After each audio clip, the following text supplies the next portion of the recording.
திருத்தணிகை அதுதான் பின்னால திருத்தணி அப்படின்னு ஆயிடுச்சு.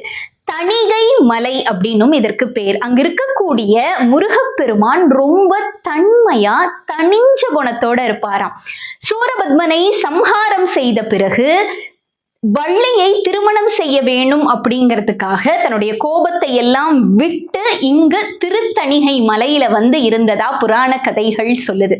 அதே மாதிரி இங்க இருக்கிற மூலவருக்கு வேல் கிடையாது. ஏன்னா வேலுக்கு அங்க வேலை இல்லை. அவர் ரொம்ப தனிஞ்ச தனிகாச்சல மூர்த்தியாக குளிர்ந்த தன்மையோடு இருப்பதனால் அங்கு வேல் இல்ல, வஜ்ரவேல் மட்டும்தான் இருக்கு. வேல் ஆயுதம் கிடையாது. சூரசம்ஹாரமும் செய்வதில்லை. அதற்கு பதிலாக வள்ளி திருமணம் ரொம்ப கிராண்டா நடக்கும். வள்ளி திருமணம்ங்கிறது ரொம்ப பிரபலமான ஒரு விஷயம் திருத்தணியில. அது மட்டும் இல்லாம சூரசம்ஹாரத்தன்னைக்கு லட்சோப லட்சம் பூக்களால மலர்களால குவிக்கப்பட்டு முருகப்பெருமானுக்கு அங்க அலங்காரம் நடக்கிறதுங்கிறது ரொம்ப சிறப்பு.